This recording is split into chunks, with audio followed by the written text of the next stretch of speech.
and welcome or welcome back to my channel. My name is Nyambura and this is 100 on Books. Today I'm going to be doing part 2 of my 25th October 2023 Maktaba Manenos. A thing I realized I did not do in my last video is talk about the genesis of Maktaba Manenos, which is being inspired by real books currently checked out playlist. I'm going to post a link to the playlist down below so you can check it out. And number 2, I forgot to talk about my savings. So what I'm going to do is that in part 1 and part 2, I'm just going to put the savings down in the description because I didn't have time to do it. And if I go back and figure out my savings, I'm probably not going to finish making this video. So there you have it. So the first of the books I'm going to be talking about is The 7 Moons of Mali Almeida by Shihan Karunatilaka, which I picked up both as an ebook and as an audiobook because it was the winner of the 2022 Booker Prize. I haven't gotten around to reading it, and my friend Dawn has said good things about it, so I figured why not. The next book is The Reason You Walk by Wab Kinew. This I picked up because Wab Kinew recently won an electoral position in Canada, and Lindy over at Lindy's Magpie Reads spoke about him. And so I figured, why not read his memoir and find out more about him? So that's why I picked that up. The next book is Real Self-Care by Pooja Lakshmin, MD, whose subtitle is A Transformative Program for Redefining Wellness. Crystals, cleanses, and bubble baths not included. I picked this up because I think Pooja Lakshmin was featured in a newsletter I read. I subscribe to so many Substacks, I forget which one. But she talked about her book that was coming up, and so I put it on hold. Then I've been pushing it forward for a while now, and I finally picked it up. The next book I have here is one you will be surprised to hear about, which is Sexual Misconduct of the Middle Classes by Hannah Moscovich. This is a play which I've spoken about in a previous Maktaba Manenos. I still haven't gotten around to finishing it, and actually I'm motivated to just start afresh because I don't quite remember how far I had gotten. And I picked this up because, again, of Lindy over at Lindy's Magpie Reads. I'm very influenced by Lindy, can you tell? But yeah, I'm going to post a link to the bit where she talks about this play. And I think she was drawn to it because it won the Governor General's Award in Canada. And I'm trying to read more plays, both with trying to do a Pulitzer Prize-winning play project, but also reading plays generally. So that's part of the reason I'm drawn to this.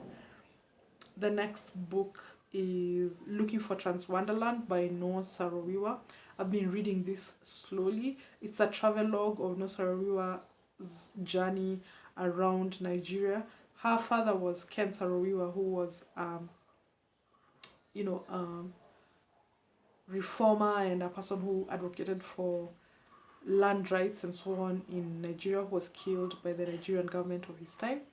And so she has quite a mixed relationship with Nigeria, and that's part of what she's grappling with as she travels around Nigeria. I've dipped in and out of the book, and hopefully I'll be done soon. So the next book is Tomb of Sand by Gitanjali Shri. This book won the, I'm going to say, International Booker Prize in 2022, and it follows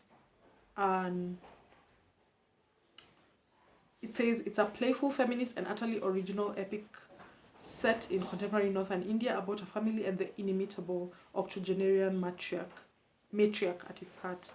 So just the themes of it intrigued me, and I borrowed it actually from the Bookworm Gigiri at some point, didn't finish it, have been sending it back to the library over and over again, but it's 18 hours. I have 5 days left on the audiobook because I have this as a hybrid read, both the audiobook and the ebook, and I hope to be done soon, although I have 12 days left on the ebook, so between those two I should be able to finish it.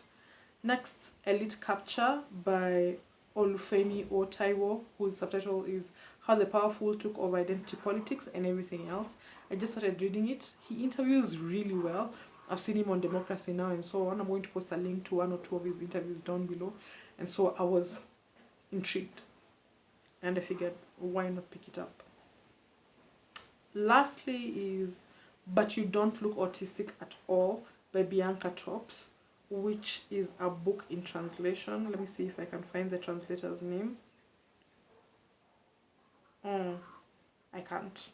But anyway, during the roundup, I'll talk about the translator.